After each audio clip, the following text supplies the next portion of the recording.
Então o paciente vai iniciar um tratamento com medicamento que é a venlafaxina, que é um antidepressivo. Eu não estou com nenhum comprimido aqui, mas vamos supor que o paciente tomou o medicamento. Ele pegou lá a venlafaxina, ele comprou ali na farmácia e ele tomou o medicamento.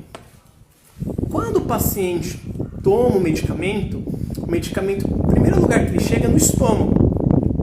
O estômago é um local muito ácido, então ali ele já vai começar a separar ali as moléculas do comprimido, vai começar a dissolver aquela cápsula e vai liberar aquele fármaco. Porque na cápsula não tem só a venlafaxina, você tem excipiente, você tem um monte de coisa. Então, feita essa primeira passagem pelo estômago, o medicamento vai para o intestino. E no intestino, isso eu sempre gosto de frisar, é que no intestino é que acontece a maior parte da absorção dos fármacos. E o que é a absorção?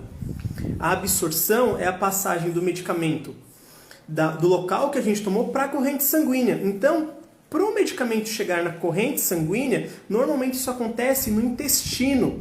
E acontece no intestino por quê? Porque o intestino é uma região mais adequada, é uma região que é mais vascularizada, então é o principal local onde acontece essa passagem do fármaco para a corrente sanguínea. Daí algumas pessoas perguntam, Rodrigo, mas o fármaco não pode ser absorvido diretamente do estômago? Pode, só que é mais difícil, é menos comum. Então, a maioria dos fármacos, eles são absorvidos pelo intestino. Lembrando que pode sim ter algum pouco de absorção no estômago, principalmente fármacos ácidos. Fármacos ácidos, eles têm até uma absorção no estômago, mas a grande maioria realmente é no intestino. E por que é importante saber que essa absorção ela acontece principalmente no intestino? Porque no intestino a gente tem um sistema chamado sistema porta-hepático. Hepático de fígado, por causa dos hepatócitos, então sistema porta-hepático. Então o medicamento, quando ele chega no intestino, ele não vai direto para a corrente sanguínea, para a grande circulação, para ir passando pelo corpo inteiro. Primeiro ele passa pelo fígado, e ele passa no fígado porque ele precisa ser metabolizado. E por que acontece a metabolização dos fármacos? Uma outra coisa também que eu gosto de falar bastante é assim, o corpo não sabe se aquilo que a gente está ingerindo, se aquele medicamento é uma coisa boa ou é uma coisa ruim. Então, o que o corpo faz? Ele passa pelo fígado, que o fígado vai metabolizar. E o que é metabolizar? Ele vai transformar, ele vai pegar uma molécula e transformar numa outra molécula. E a finalidade dessa biotransformação é fazer com que o medicamento seja mais hidrossolúvel. Então, quando a gente pega para observar uma molécula, essa molécula, muitas vezes, ela é lipossolúvel ou ela não é tão hidrossolúvel. E isso dificulta a sua eliminação pelo rim. Então, quando ele já chega ali no fígado, e o fígado já faz esse processo de biotransformação, o fármaco ele vai ficar mais hidrossolúvel, facilitando o quê? A sua excreção, que normalmente acontece nos rins. Isso é muito importante para a gente evitar, por exemplo, que fosse um medicamento tóxico, se fosse uma coisa que fosse ruim para o nosso corpo. Então, o fígado ele já tem esse papel. Então, tudo que funciona no corpo funciona de uma maneira muito organizada. E alguns fármacos, quando eles passam pelo fígado, eles liberam metabólitos ativos ou metabólitos inativos. Isso depende de cada fármaco. Tem fármaco que pode liberar vários metabólitos ativos, tem outros que pode liberar apenas um metabólito ativo, e isso varia de fármaco para fármaco. E no caso da venlafaxina, que a gente ingeriu o medicamento, ele fez todo esse processo, chegou no fígado. Quando ele chega no fígado, a venlafaxina ela é transformada em desvenlafaxina. Então, olha só como que é bacana. Existe no mercado 2 fármacos. Existe que é vendido a venlafaxina, Mas também é vendido e comercializado a desvenlafaxina, que é o metabólito ativo da venlafaxina. É a desvenlafaxina que tem, no caso, a ação antidepressiva. E por que existem os dois? Então, existem vários motivos para terem os dois. Mas, normalmente, o que acontece? A indústria, muitas vezes, ela cria um medicamento, ela deixa esse medicamento no mercado, e depois de um tempo ela vai melhorando. Então, ela foi e produziu apenas o metabólito ativo, que é a desvenlafaxina. Então, a gente pode dizer que a venlafaxina é um profármaco, ou seja, é um fármaco que, quando ele chega no fígado, ele sofre uma biotransformação, formando o seu metabólito ativo. E é esse metabólito ativo que vai ter a ação. Em relação à eficácia, ambos são muito eficazes. Você vai pensar, pô, mas é a venlafaxina, ela vira desvenlafaxina, então dá elas por elas. Só que quando a gente para observar, muitas vezes causam, às vezes, menos efeitos adversos. Então, às vezes tem alguns detalhes para alguns pacientes que pode fazer a diferença. E uma outra questão importante é no caso de pacientes que fazem uso de muitos medicamentos, que têm interações medicamentosas ali no fígado, que são fármacos que causam ou inibição ou causam ali o aumento da atividade enzimática. Então, nesses casos que a gente já sabe que vai ter interação medicamentosa, pode ser interessante a gente estar usando já o medicamento ativo. Então, a gente evitaria possíveis interações medicamentosas. E uma outra questão é se o paciente já tiver um problema no fígado. Então, se ele já tem um problema no fígado, quanto menos a gente tiver que ficar usando essas enzimas hepáticas, é melhor ainda, porque daí o medicamento já vai estar na forma ativa e, de uma certa forma, a gente evitaria que ele fosse, mais uma vez, biotransformado, mais uma vez estaria ali usando as enzimas hepáticas. E essa foi uma das perguntas que tinham feito na última live, não deu tempo de responder, estou aqui respondendo hoje, da diferença da venlafaxina e da desvenlafaxina. Isso acontece com vários fármacos, tá, pessoal? Eu citei aqui esse exemplo por causa do tema que é antidepressivos. Vou dar uma olhada em quem chegou agora, ver as perguntas, já pedir. Quem não deu o like, já deixem o like, pessoal, é muito importante para a página. A Cristiane Caetano chegou, uma ótima noite, Cris. O Sandro Ivan falou que eu sou 10, obrigado, Sandro. O Benedito, Lavanderia Laís, está aqui, mulher lavanderia de Nanuque, que legal. A Keliane também entrou, a Dona Elza. O Sandro falou que adora as lives, muito obrigado. E falou também que a Silvia também gosta bastante, obrigado. Manda um beijo para a Silvia também. A Cristiane fez uma pergunta. Rodrigo, não sei se é este termo. Uma pessoa de minha família usa fluoxetina para os efeitos da menopausa e alguns anos, porém outro médico que ela faz controle calma aí. Tem bastante coisa que ela escreveu. Porém, outro médico que ela faz controle, o gastro, indicou ela fazer o desmame. Não sei se é este o termo correto, é esse termo mesmo. Diminuir uso a cada 2 dias um comprimido durante uma semana.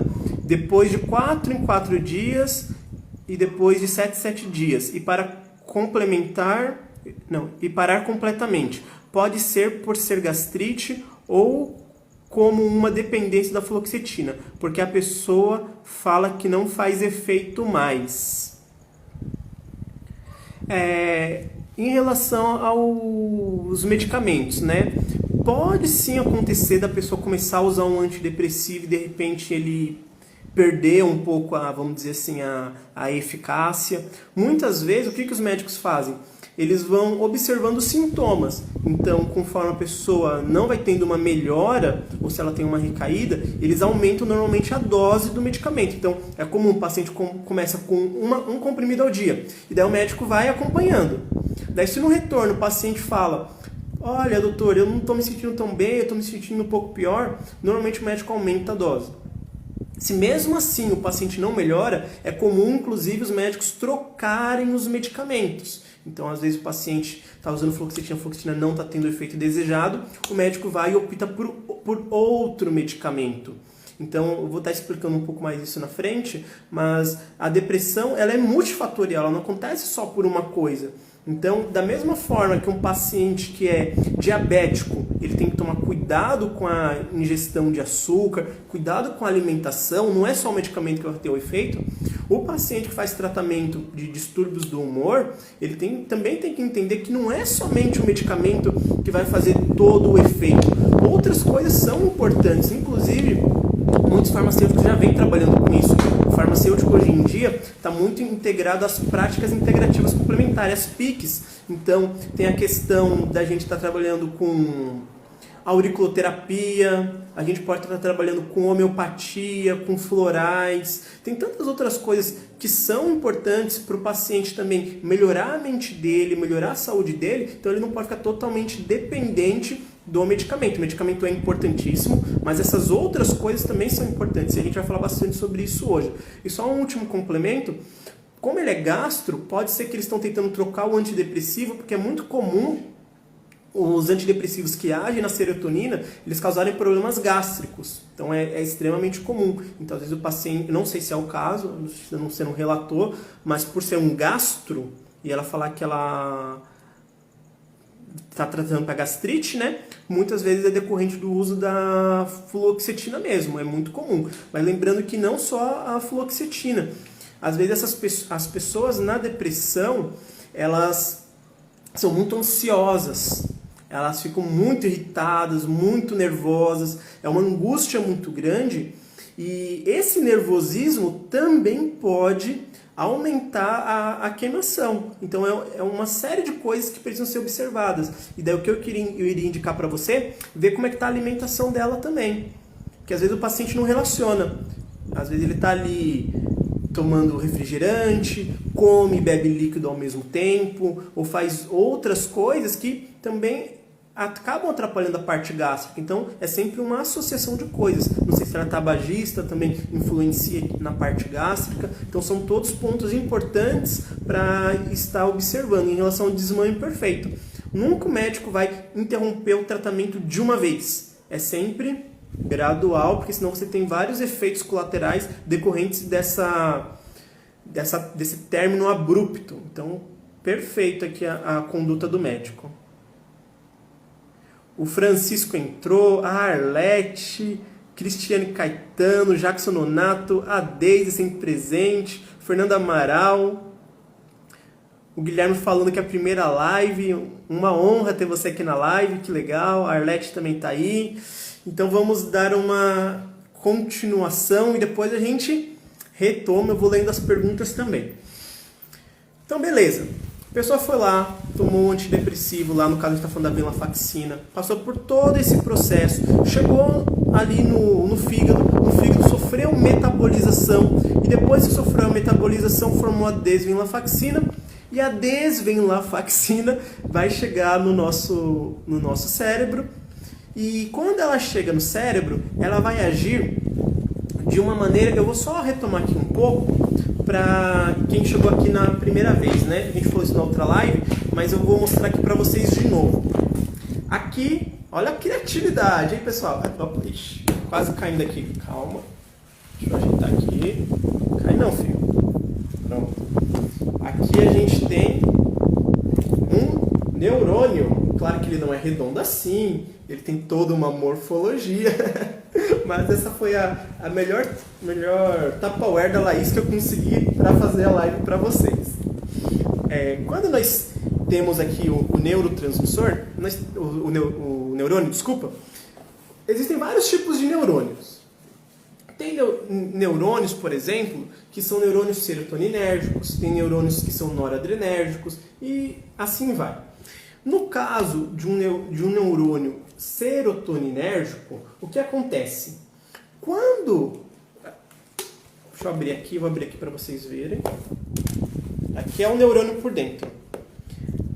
No caso específico, quem a substância que vai formar a serotonina é o triptofano. Então, o triptofano a gente consegue da nossa alimentação. Então, entra triptofano dentro da nossa célula Esse triptofano, através da ação de enzimas, vai formar 5-HT e depois vai formar serotonina, que é o neurotransmissor. Só que o neurotransmissor, ele não fica aqui solto dentro da célula, aqui no citoplasma. A nossa célula ela é muito organizada. Como é que funciona? O neurotransmissor ele vai ficar dentro de vesículas. Então, ele entra na vesícula, tem canais específicos para ele entrar, transportadores, e ele fica guardadinho dentro da vesícula. Quando chega um sinal, chega um potencial de ação nessa célula, ela faz com que essa vesícula ela fique aderida na membrana e libera esse neurotransmissor. Então o neurotransmissor ele está aqui dentro do neurônio, ele é liberado para fora da célula. E quando ele chega fora da célula, ele vai achar um outro neurônio, que é o neurônio pós-sináptico. Eles ficam tipo junto assim, ó. Fica um aqui e outro aqui, eles ficam perto, eles não chegam a ligar. E nesse espaço entre um neurônio e outro, que é a fenda sináptica, esse neurotransmissor ele vai se ligar em seus receptores pós-sinápticos e vai realizar aqui a sua ação. No caso aqui a gente está falando serotonina, mas poderia ser a noradrenalina, poderia ser a dopamina. Então ele vai realizar a sua ação aqui. E esse neurotransmissor, ele não pode ficar aqui solto, aqui nessa parte aqui, na fenda sináptica. Ou ele vai estar ligado ao seu neurotransmissor pós-sináptico, ou o nosso corpo, ele é muito esperto, ele faz o quê? Ele recapta esse neurotransmissor. Então esse neurotransmissor, ao invés dele ficar preso aqui na fenda sináptica sozinho, ele entra de volta na célula, no neurônio. Então ele vai entrar aqui e ele entra de volta na célula. Esse transportador aqui, que faz essa recaptação, é onde muitos medicamentos vão agir e a gente vai falar. No caso, a venlafaxina, ela age aqui também. Mas antes de eu falar dela, deixa eu mostrar para vocês o que acontece com a serotonina quando ela entra. Quando ela entra na célula, ou ela volta para a vesícula e fica guardadinha lá dentro, ou ela vai ser degradada. E ela é degradada por enzimas. Daí eu já queria falar para vocês. Dentro aqui da célula, vocês sabem qual que é a enzima que degrada as aminas? A serotonina, a noradrenalina, a dopamina. Qual é o nome da enzima? Coloca aqui nos comentários para mim que eu quero ver se vocês sabem qual que é o nome da enzima. Eu vou dar uma dica para vocês. Começa com essa letra. Enquanto vocês vão respondendo, vamos ver se vocês sabem qual que é essa enzima. Eu vou dar uma olhadinha aqui nos comentários.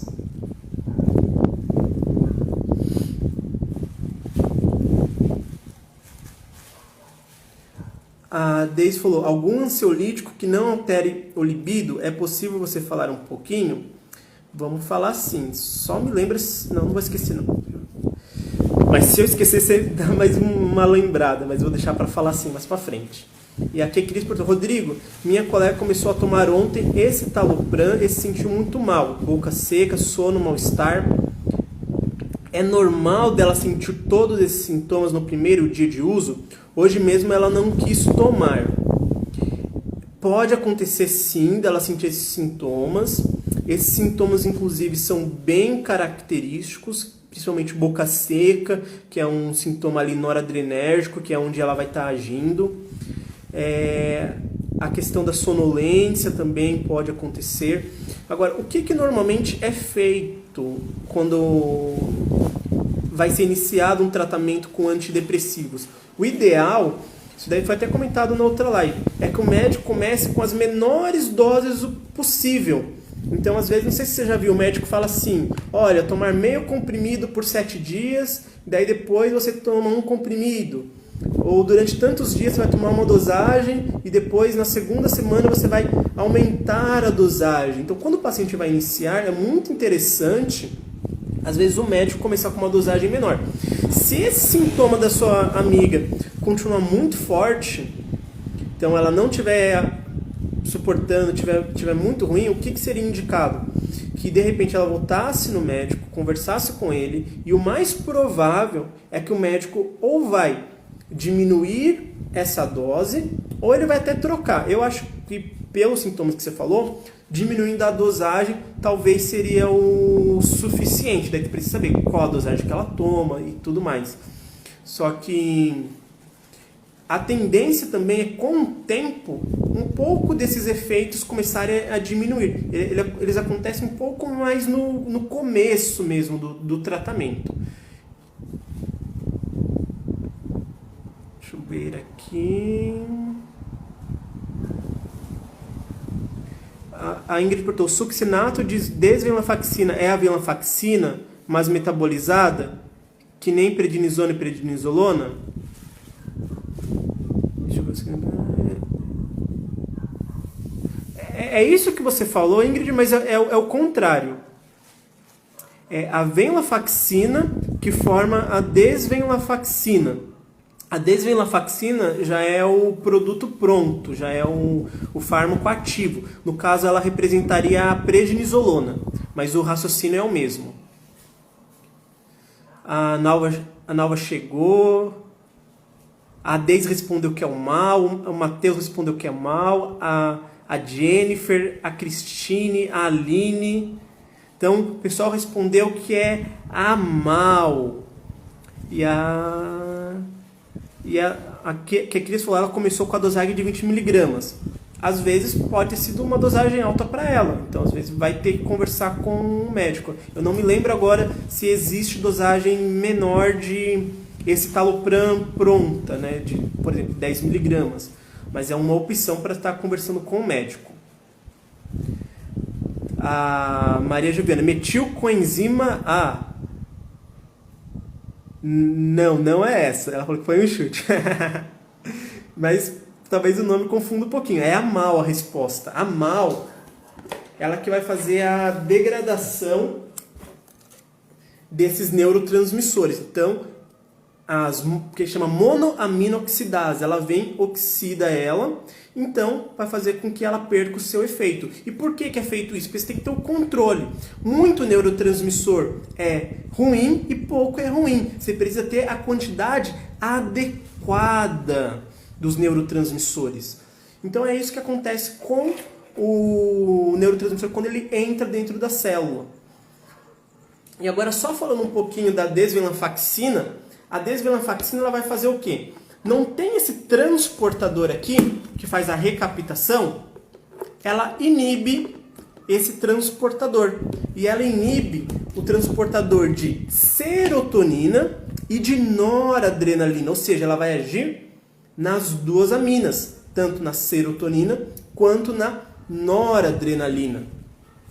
Daí vocês podem estar perguntando, mas Rodrigo, como que o corpo sabe, como que o medicamento sabe, se vai inibir a serotonina ou a noradrenalina?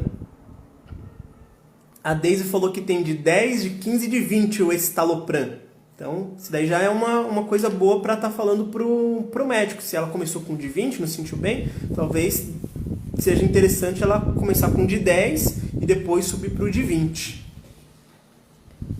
Então, quando a gente fala da inibição da recaptação, o corpo teoricamente não saberia, o fármaco, qual desses transportadores que ele teria que inibir, se é o de serotonina ou o de noradrenalina. Mas, com a venlafaxina, acontece uma coisa muito importante. Muito importante mesmo. A venlafaxina, a princípio, ela age mais em receptores serotoninérgicos. E aí eu vou fazer uma pergunta para vocês. Como e o que acontece para que a venlafaxina ou a desvenlafaxina ela comece a agir em receptores noradrenérgicos? Porque a princípio ela age mais em receptores serotoninérgicos. O que acontece o que é feito, tem uma estratégia que a gente consegue fazer com que ela haja também em receptores noradrenérgicos. E não só isso, ela pode em determinadas situações agir também em receptores dopaminérgicos. Eu vou esperar só um pouquinho porque essa resposta é muito difícil.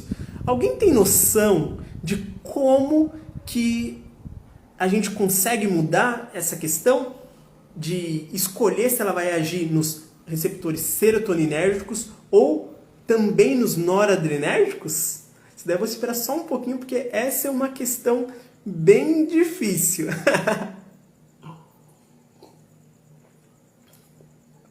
Não é nada fácil.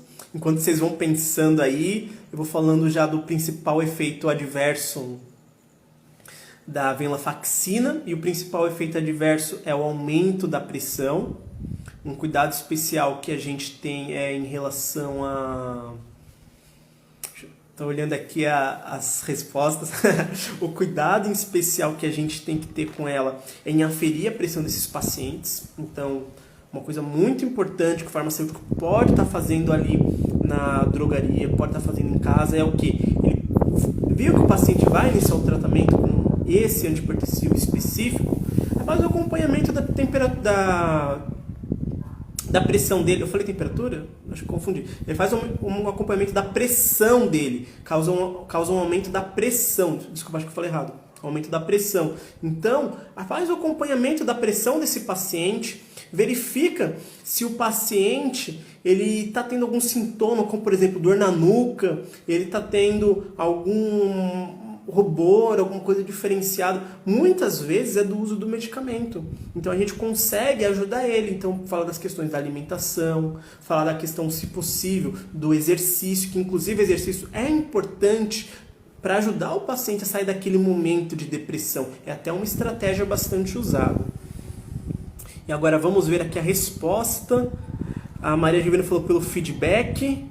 O Matheus falou a dose. A Cristina falou aumentar a dose. O Matheus também aumentar a dose. A Nalva falou ingerir com outro medicamento. E todas estão de parabéns por terem tentado. Uma pergunta dificílima e vocês podem tentar mesmo. E a resposta é aumentando a dose. E eu vou até aproveitar esse momento para falar para vocês sempre terem esse conceito. Nenhum fármaco é totalmente seletivo. Nenhum fármaco. Eles agem em diferentes vias. E muitas vezes o que vai determinar onde que ele vai agir é a dosagem. Isso é muito comum. Então, talvez vocês devem lembrar da faculdade que o médico fala... O que acontece é o seguinte: o paciente tem asma, não pode usar propranolol, porque o propranolol ele age em quais receptores? Beta 1 e beta 2. Beta 1 a gente tem no coração, beta 2 a gente tem no pulmão.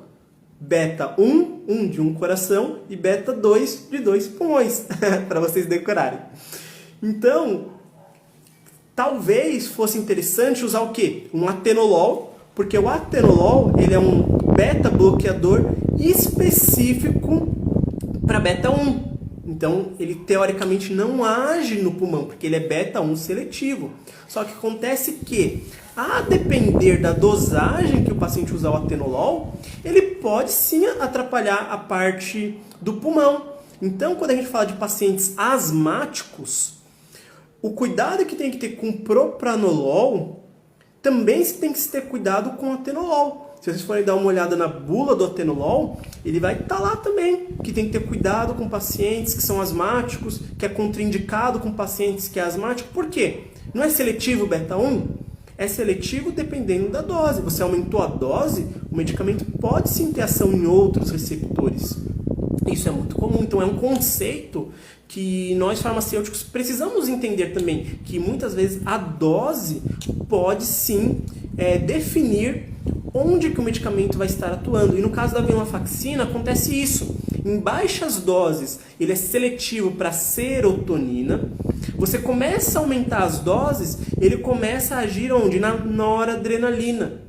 Então, ele começa a agir onde? Na recaptação de noradrenalina. E se você aumentar mais ainda a dose, ele vai começar a agir em receptores dopaminérgicos. É claro que não é uma ação muito forte na dopamina, mas ele tem sim uma ação dopaminérgica. Então, a depender da dose, você muda o efeito do medicamento.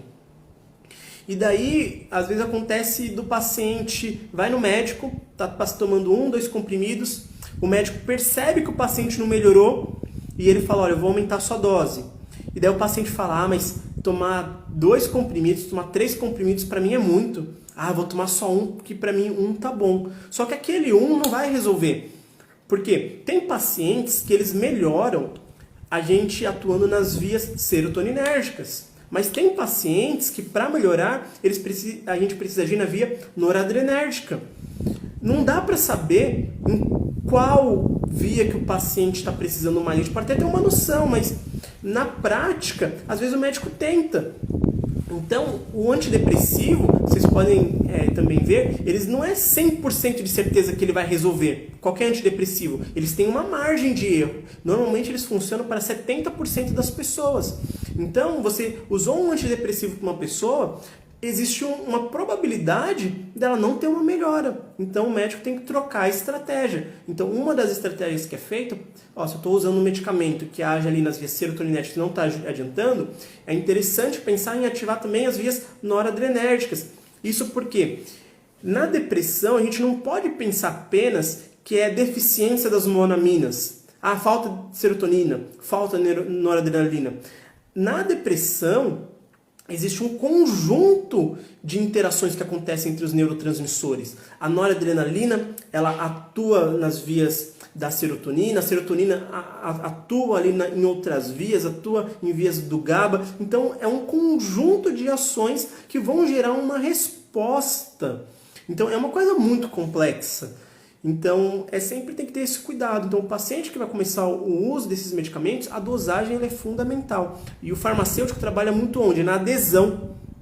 Então, o próprio caso que aqui Cris falou. O paciente sentiu náusea, sentiu um mal-estar, está pensando em interromper o tratamento. Normalmente, eles interrompem.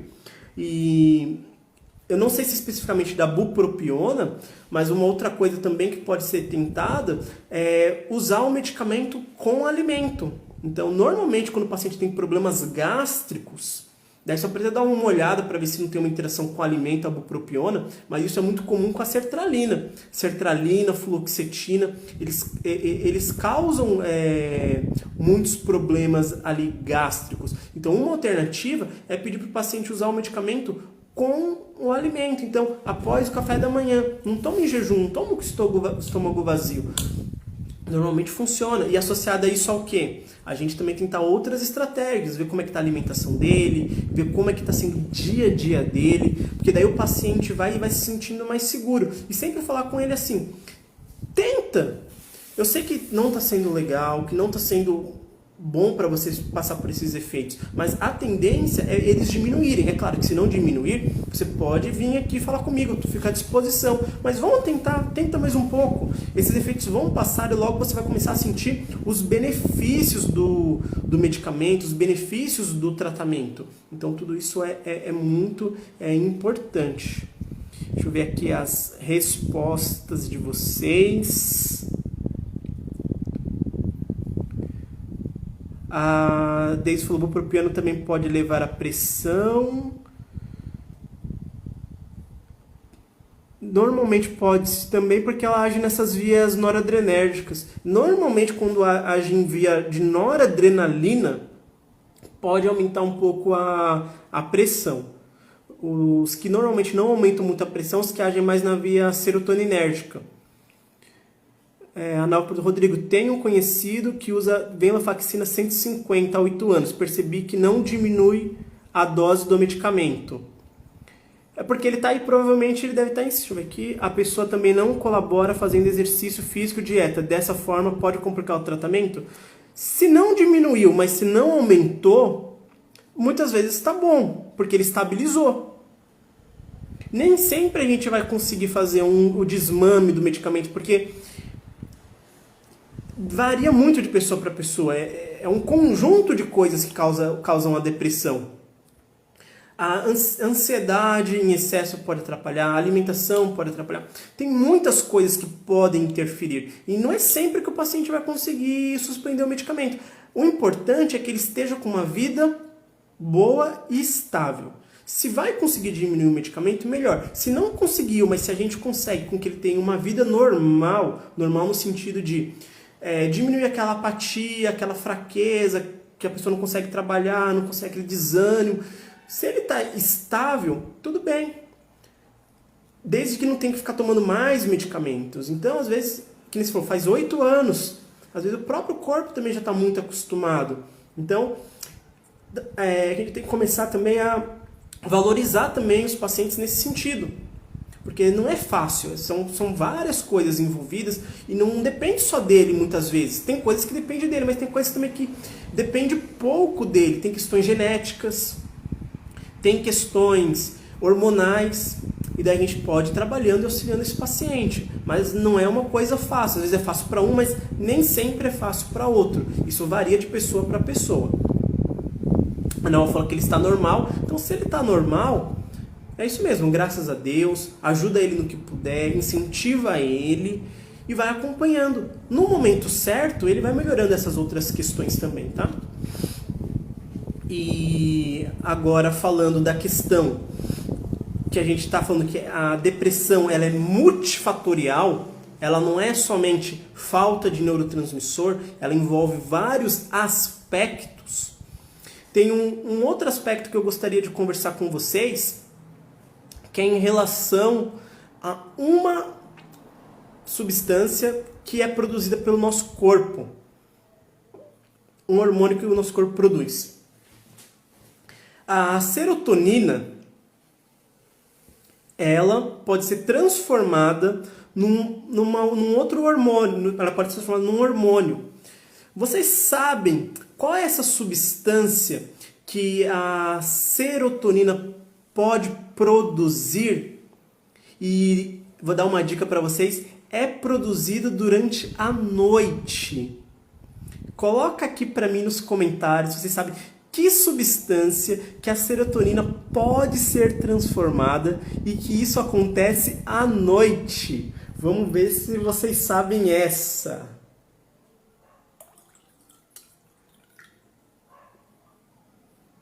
Essa aí também não é tão fácil. A Cristine falou melatonina. Vamos ver se é essa. Vamos ver se mais alguém vai acertar. Que substância que a serotonina pode ser transformada à noite? Interessante isso, né? À noite. Eu vou estar explicando para vocês por que dessa questão da noite. E aí também entra outras atribuições e funções que o farmacêutico pode estar fazendo também com os pacientes. A Dozinda também entrou. Uma ótima noite, a Dozinda. A Renata também falou melatonina. A Ivânia também melatonina. A Maria Joviânia, melatonina. A Cristine falou, é o hormônio da juventude. A Luciana Alves também falando que é melatonina. Vamos ver se vocês acertaram. Todo mundo falando melatonina. Se errar também ia ficar estranho, né? Todo mundo errar de uma vez. Mas teve uma vez que eu perguntei uma coisa e todo mundo errou junto. Melatonina. Eu já vou dar a resposta para vocês. E parabéns, a melatonina. A melatonina ela é produzida à noite. Então, como a gente sempre observa como o corpo é integrado, como tudo é feito assim de maneira perfeita no nosso corpo, durante o dia, quando tem exposição do sol, nosso corpo não produz a melatonina. Porém, à noite, ele produz a melatonina, que ela vai ajudar em várias coisas, vai ajudar no sono. E aí entra uma coisa que vocês podem estar orientando os pacientes de vocês já na drogaria. O paciente está muito ansioso, o paciente está com depressão, o paciente está com várias coisas. Ele vai fazer o tratamento medicamentoso, mas a gente também precisa começar a pensar no seguinte: Como é que esse paciente está dormindo? Paciente ansioso, chegou lá na farmácia. Ai, por causa da pandemia, tá tão ruim, não consigo trabalhar. Como tá sendo sua noite de sono? Você tá dormindo? Como é que tá? Ah, eu fico no Netflix até 2 horas da manhã com a luz ligada e daí depois eu durmo. Ou vai falar, eu durmo com a luz ligada. Ou o paciente vai falar assim pra você: ah, não gosto de dormir lá em casa, acho que dormir, não preciso dormir. Olha a importância, a gente produz exatamente à noite. Se não fosse importante, não teria essa distinção entre dia e noite. O nosso corpo ele vai controlar e vai regular várias coisas através das produções de substâncias, através da produção de hormônios.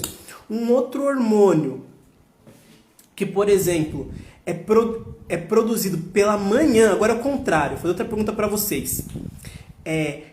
Qual que é o hormônio que é produzido pela manhã? Então, de manhã a gente tem um pico e durante o dia ele começa a diminuir, sendo que de noite a gente tem bem pouquinho desse hormônio.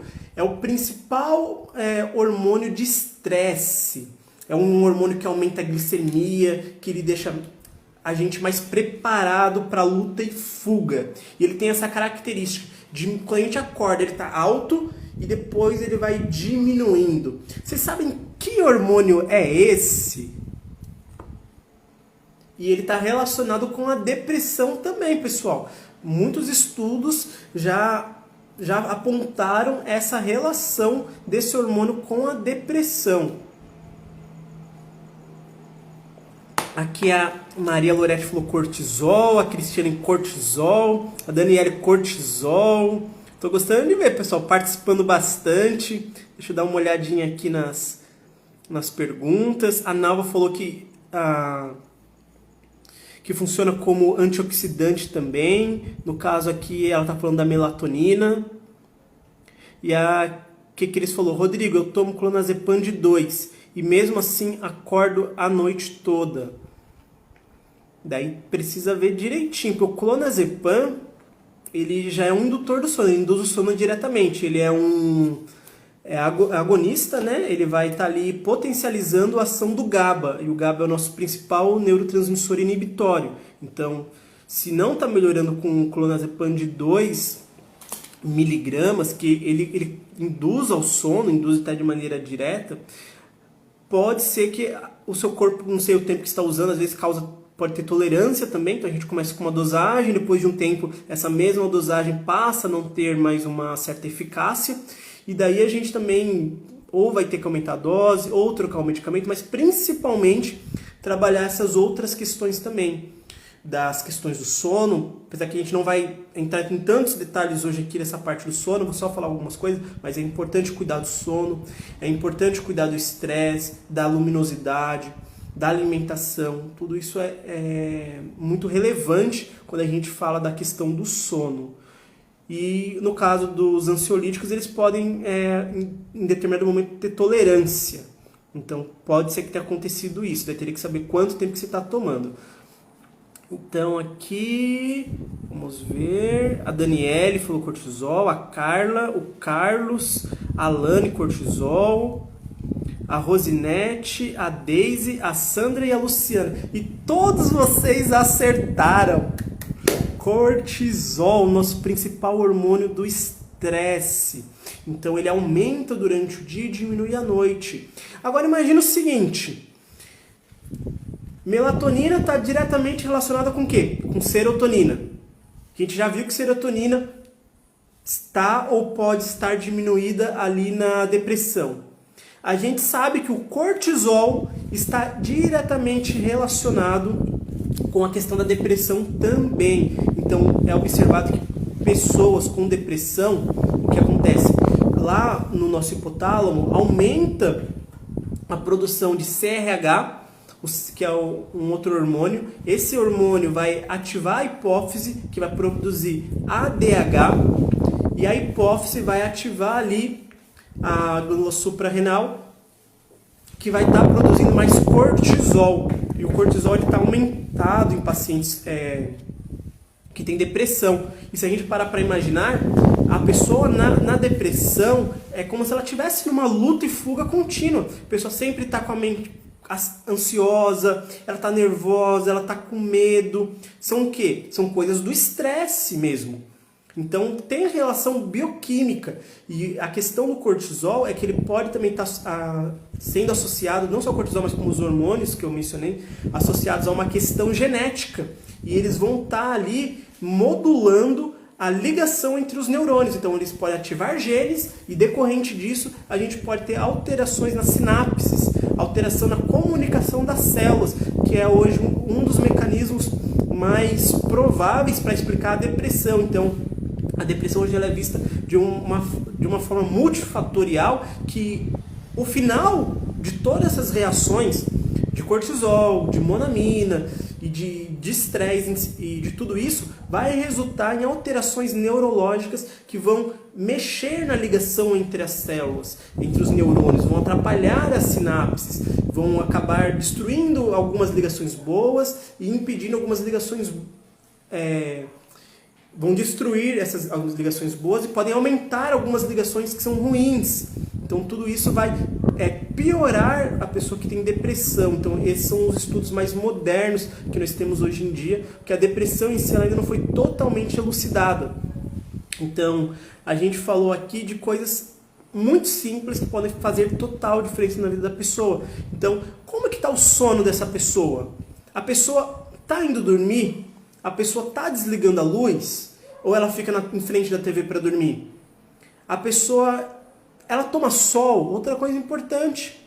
Ah, Rodrigo, eu tomo sol aqui da luz. Não, isso não é sol. Sol é a luz que vem do sol, sabe? Sol que é amarelo, que fica lá em cima. Aquele é o sol. A luz não é sol, é diferente. O nosso corpo precisa absorver a luz do sol mesmo, na pele, na retina. Porque essas alterações, a gente não está falando que tem que ter serotonina durante o dia. Como o corpo sabe que é dia? Sol. Como é que ele sabe que é noite? Acabou o sol. É simples assim. Então, durante a noite, o paciente não pode ficar exposto à luz. E durante o dia, a gente tem que recomendar para o paciente que ele tome sol.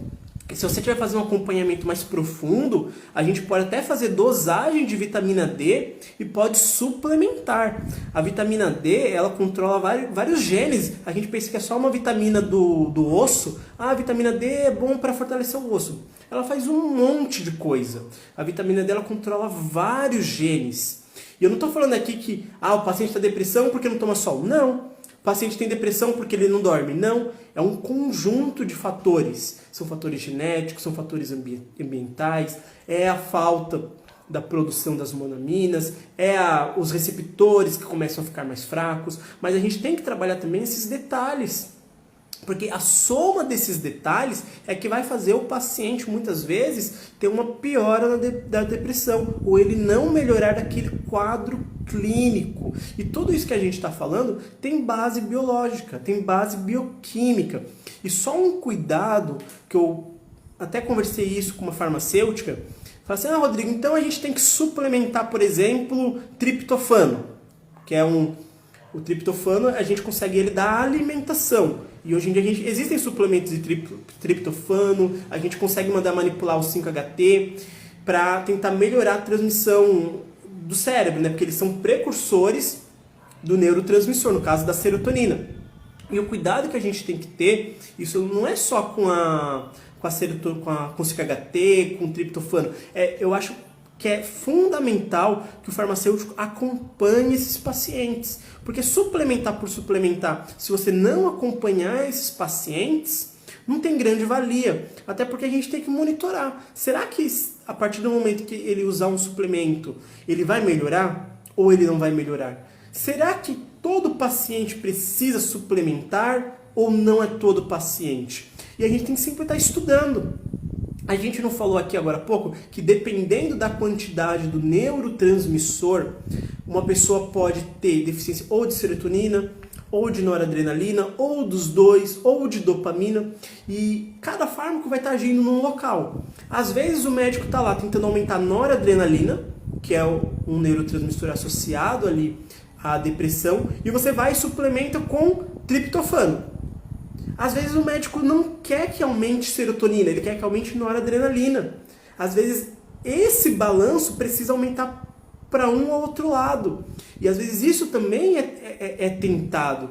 Então simplesmente suplementar todo mundo sem acompanhar pode ser perigoso. Agora, a partir do momento que você acompanha esse paciente, que você tem conhecimento, aí é bacana. Inclusive, o farmacêutico pode até prescrever nutracêuticos. Está entre nas nossas atribuições. Só que prescrever nutracêutico é diferente de sair indicando para todo mundo. Eu vou sair indicando para todo mundo. Indicar para todo mundo é que não é uma coisa legal. Agora, se você tem um conhecimento, se você gosta dessa área, se você quer ajudar os pacientes com essas indicações, é muito bacana, vale a pena estudar. Então é bem legal. E ainda nesse contexto da gente estar fazendo essas indicações farmacêuticas, tem um outro ponto que eu queria chamar a atenção de vocês, é que a cada momento os pacientes procuram mais o farmacêutico para essas indicações. E muitos pacientes não sabem o que procurar. E às vezes eles tomam errado. Eles chegam na farmácia e saem pegando qualquer coisa, porque vê na internet. Aí o farmacêutico pode orientar esses pacientes. Ele pode ver se eles realmente necessitam, ou até indicar o suplemento correto e adequado para esses pacientes. Então tem as indicações que a gente pode fazer, que não depende de suplemento, não depende de princípios ativos, né? Através de mudanças do estilo de vida, que são importantíssimas, mas também tem em relação aos suplementos. Então, um completa o outro. E o farmacêutico tem essa capacidade e ele tem essa expertise. Então, fica essa dica para vocês e essa questão de acompanhar o paciente. Saber o quadro, o que ele está precisando, como é que você pode ajudar. Rodrigo, mas eu não sei. Vai estudando aos poucos. Escolhe um, depois escolhe outro, vai entendendo melhor.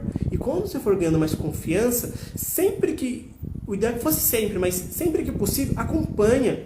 Pede para o paciente voltar lá na drogaria para falar como é que ele está. Você tomou o medicamento, você tomou o suplemento, como é que você está? Você está melhor? Como é que você se sentiu? Às vezes o paciente pode se sentir pior, ele pode ter algum efeito adverso, inclusive desses suplementos. Ele pode ter náuseas, pode ter enjoo, pode ter uma piora da resposta ou pode ter uma melhora. Mas a gente só vai saber que se deu certo ou não se a gente acompanhar.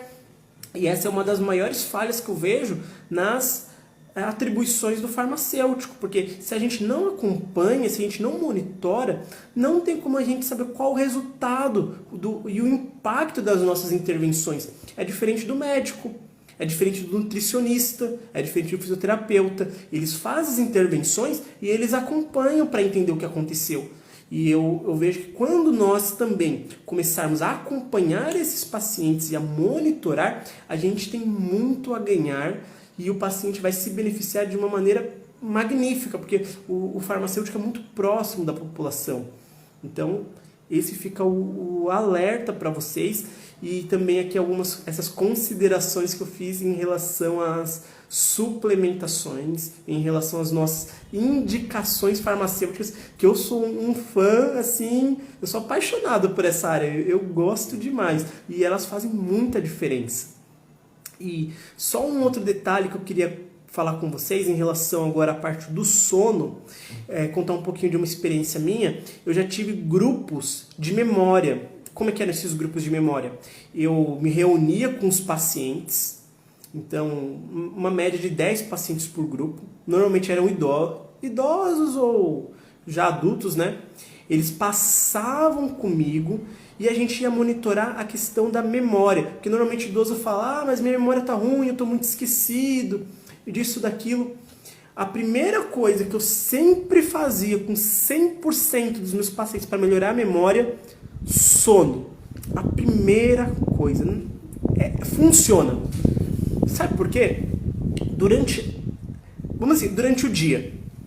Durante o dia a gente passa por várias situações. A gente come, a gente trabalha, a gente faz N coisas durante o dia. Só que o nosso cérebro não consegue armazenar tudo. Ele armazena parte das coisas. Então, se perguntar o que eu fiz ontem, eu vou lembrar de uma ou outra coisa. Eu não vou conseguir lembrar de tudo exatamente. Porque se eu fosse lembrar de tudo, seria ruim. E encher o meu cérebro de informações inúteis. Então o cérebro precisa armazenar apenas as informações mais importantes. E como que o cérebro faz para armazenar e para apagar as informações que não são importantes? É durante o sono. O sono, ele serve para descansar o corpo, mas ele é principalmente para descansar o cérebro, para a memória. Então, durante a noite, o nosso corpo vai apagar algumas mensagens que não foram tão importantes, não foram relevantes, e ele vai arquivar aquilo que é importante. Inclusive, tem um método de estudo de alguns concursos que... Como é que funciona esses métodos de concurso? Eles pedem para você estudar durante o dia, fazer um exercício durante a tarde ou antes de dormir. Por quê? Porque quando você estuda durante o dia, a informação está aqui no cérebro.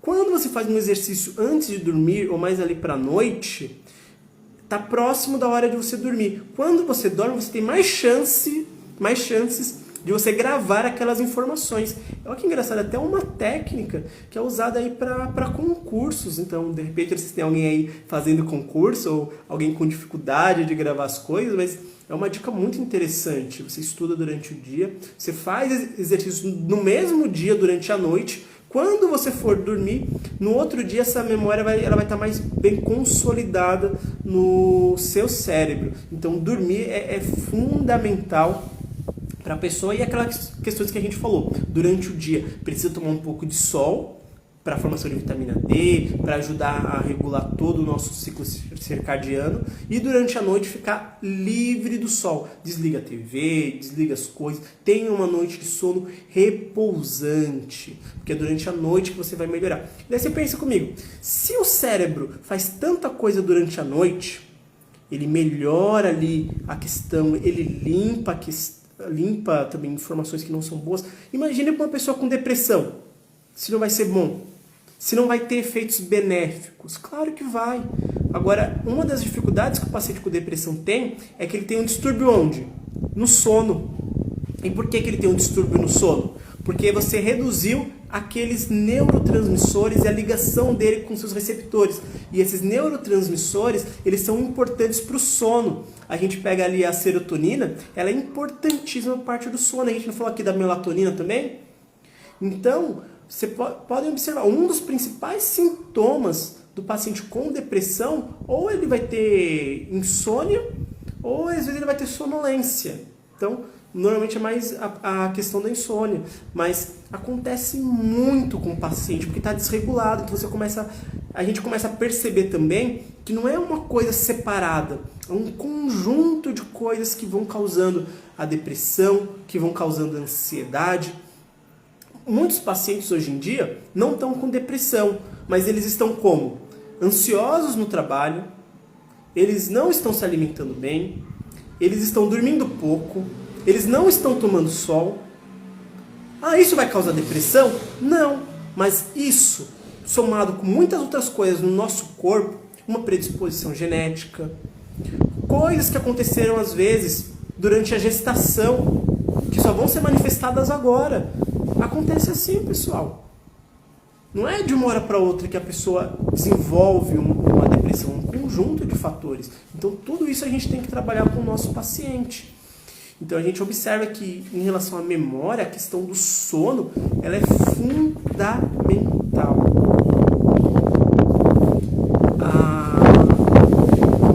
O Christian falou, o farmacêutico clínico é fundamental. Exatamente, a gente pode fazer muito na vida das pessoas, fazer a diferença, e com certeza a gente é mais valorizado tanto pelo paciente quanto pela equipe, pelo gestor. Então o conhecimento, ele transforma a vida das pessoas, só que a gente tem que usar o conhecimento de uma maneira que a gente possa usar eles em benefício das pessoas, porque o conhecimento em si, se a gente não sabe utilizar eles para ajudar as pessoas, não adianta. Não adianta a gente ficar só sabendo o mecanismo de ação. O mecanismo de ação, ele é fundamental para a gente ter um embasamento teórico. Então, eu sempre falo, eu começo a estudar pela fisiologia. A fisiologia, para mim, é a mais importante de todas as matérias. É a mãe das matérias, porque ela nos dá o norte do que acontece com o corpo, de como que o corpo funciona. E a partir da fisiologia e da bioquímica, a gente vai expandindo para as outras áreas. Daí tem a farmacologia e a gente termina com a farmacoterapia, que é quando a gente pega todo esse conhecimento e aplica ele pro paciente. Porque de nada adiantaria a gente ter todo esse conhecimento se a gente não souber como que aplica, quais são as evidências, quais são as recomendações mais importantes. A Maria Bernadette falou, já participei desse grupo de memória com você, amei muito. Que legal. Maria Bernadette, paciente minha também, lá do Colonial. Então já participou aí dos nossos grupos. A gente fazia várias gincanas também para estimular a memória, gincanas também para ajudar a memorizar, porque muitos pacientes, principalmente idosos, às vezes eles deixam de fazer, assim, não está trabalhando, não está às vezes fazendo algumas atividades, daí acaba deixa de lado, fica em casa, e daí a gente trazia atividades para memória, coisas para eles exercitarem, e quando a gente trabalha com a mente, isso ajuda muito. E na depressão é a mesma coisa, a pessoa muitas vezes ela vai ficar trabalhando o quê? Os pensamentos negativos. Ela tem que começar a trabalhar também pensamentos positivos. O medicamento ele vai ser muito importante, mas ele sozinho ele não vai resolver o problema da pessoa. Ela tem que tratar isso também. E aí entra outras também atividades que o farmacêutico pode estar fazendo. Tem farmacêutico que trabalha com acupuntura, não sei se vocês já viram, é uma atribuição do farmacêutico trabalhar com acupuntura. O farmacêutico pode estar trabalhando com florais, pode estar trabalhando com homeopatia, pode estar trabalhando com fitoterápicos. Nas unidades que eu trabalhava, né, lá em São Paulo, tinha muitos farmacêuticos que trabalhavam com auriculoterapia. Então tem várias coisas que podem ser feitas pelo farmacêutico e ajudar esse paciente a superar esse momento. Uma outra coisa que eu falo bastante, a questão da fé em Deus. Porque quando o paciente tem fé em Deus, não é para ele parar com o medicamento, tá, pessoal? Tem fé em Deus, Deus cura, então para de tomar o remédio. Não é isso. Mas ele tem ali aquela questão com a igreja, se claro for da vontade dele, né? Mas se for, incentiva ele. Só o fato dele estar em contato com outras pessoas, estar ouvindo boas coisas, vai ajudar ele a passar aquele momento. É necessário isso. Não adianta ele ficar com a mente toda hora no momento de estresse. Ele fazer atividades lá perto mesmo do Colonial, onde eu trabalhei na UBS, eu tinha uma parceria com a igreja. Então o que a gente fazia? Eu encaminhava pacientes que estavam passando por alguma dificuldade para o grupo de artesanato. A gente teve uma paciente que ela diminuiu o medicamento dela depois que ela entrou no grupo de artesanato. Por quê? Artesanato ela vai mexer com a memória, ela vai conversar, ela vai diminuir vários fatores estressantes do dia a dia. E isso associado com o medicamento, com o tratamento e com todas essas questões, porque tudo isso que eu estou falando para vocês, eu abordo com os meus pacientes também. Alimentação, sono, exercício, praticar atividades. E a gente conseguia, em muitos casos, reduzir as medicações do paciente. É claro que precisa para isso do quê? De um acompanhamento. Então, que é o que eu acho que hoje em dia falta pro farmacêutico. Mas aos poucos a gente vai ganhando espaço, a gente também chega nesses pontos. O Fábio falou, boa noite pessoal, fiz oncologia, eu amo farmacologia, para mim, principal matéria do farmacêutico. Eu tenho que fazer uma live falando aí de oncologia, eu gosto bastante também, tenho até que dar uma estudada, vou até pedir a sua ajuda quando eu for fazer então, Fábio. Oncologia é uma área top. Só que daí que a gente fala da questão de bioquímica, e a questão fisiológica, de como funciona o reconhecimento das células. Daí tem lá MHC de classe 1, MHC de classe 2, a questão dos anticorpos, é algo tão fantástico, é uma das áreas que eu também mais gosto. A Carla falou, depressão pode ser genético? Normalmente, a depressão começa com fatores genéticos. como eu estou falando nessa live, não é uma única coisa. Porque o nosso corpo, ele se autocompensa. Então, às vezes, o paciente tem um problema em um gene. Só que aquele gene, ele não é capaz de causar uma manifestação clínica. Porque tem outros fatores que vão controlar essa manifestação. Por exemplo, vamos dizer que esse gene produza degradação de algumas substâncias. Tem um gene, porque assim, o que o gene faz? O gene vai ajudar na produção de proteínas. O gene é o nosso material genético e a partir do gene a gente produz as proteínas. E vamos dizer que esse gene está com um defeito, que você vai produzir uma proteína errada. Essa proteína faz metabolização. O nosso corpo tem mecanismos para controlar esse gene. Então o que ele vai fazer? Vai, através de outros genes, expressar mecanismos que, por exemplo, impeçam essa proteína de agir demais. Então, se essa proteína está agindo muito, ou eu vou diminuir a ação dela, ou eu vou limitar a produção dela. Então, em geral, o nosso corpo ele consegue se autocompensar. Tem vários mecanismos, nunca é um só mecanismo. Mas vamos dizer, o paciente tem uma alteração genética. Vamos dizer que durante a gravidez a mãe ficou exposta, teve o vírus da gripe, ela teve isso, teve aquilo. Teve alguma coisa que causou uma mutação genética pequena. Daí, durante a infância, teve maltrato. Não vai, às vezes, ter a depressão ali na criança de 5 anos, de 6 anos. Mas ela vai crescendo. Daí chega na adolescência, tem aquela explosão dos hormônios, que mexe em tudo. Daí, de repente, é uma pessoa que fuma maconha, ou que fez uso de alguma substância que pode também causar alguma alteração ali. Então vai somando. Foi uma pessoa que ficou muito estressada. É uma pessoa que fuma. É uma pessoa que talvez não tenha uma alimentação mais adequada, tem um corpo muito inflamado. Então você vai somando esses fatores e isso é o que pode causar não só a depressão, mas como outros problemas de saúde mental mesmo. Então é sempre uma associação. Nunca é um único fato isolado, é sempre um conjunto. E a gente observa o quê? Que tudo está muito interligado. Então, a gente tem que trabalhar todos esses fatores de risco com o paciente. Isso é muito importante. A Denise falou, eu estava esperando no Instagram. Ai, caramba. Desculpa, Denise, eu vou colocar maior da próxima vez, Facebook. Eu estou fazendo as lives no Facebook, eu ainda não fiz no Instagram, eu até estou tentando começar a fazer algumas coisas por lá em questão da live. Ainda bem que você viu e chegou aqui para nos prestigiar.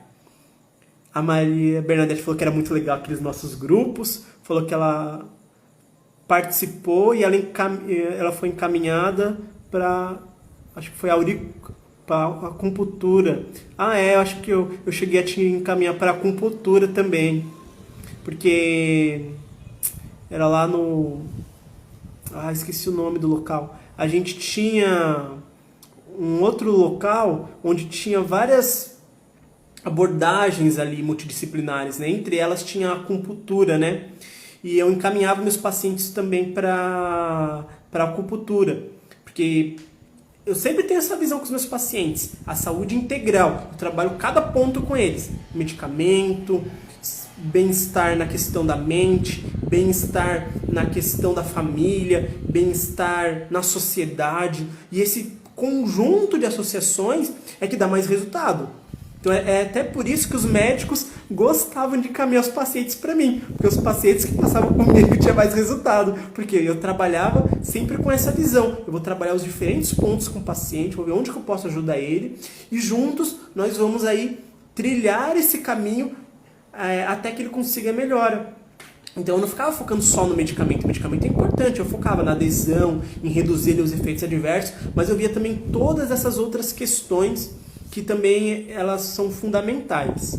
Então aqui até ela me relembrou aqui, a Maria Bernadette, desse encaminhamento que eu fiz para acupuntura. Bacana. Aí tinha outros encaminhamentos também que eu fazia, né? E é uma atribuição do farmacêutico a gente fazer encaminhamentos formais, que muitas vezes a gente faz encaminhamento por boca.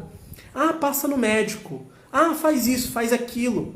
Então, quando a gente já está ali com um pouco mais de intimidade, já está trabalhando mais a clínica, encaminhamento era por escrito mesmo, encaminho para o paciente tal, encaminho para o profissional tal. E daí a gente vai acompanhando, vai monitorando, vai vendo os resultados. O Fábio falou que foi maravilhoso os protocolos lá da questão da oncologia, bacana. A Denise falou, minha filha que viu aqui. Que legal. A Nalva falou, Fábio Apolinário, gostaria de falar com você se puder, é claro. Ela está fazendo um TCC. Bacana. E, então, é bem legal também essas conversas aí. A gente vai com outros profissionais.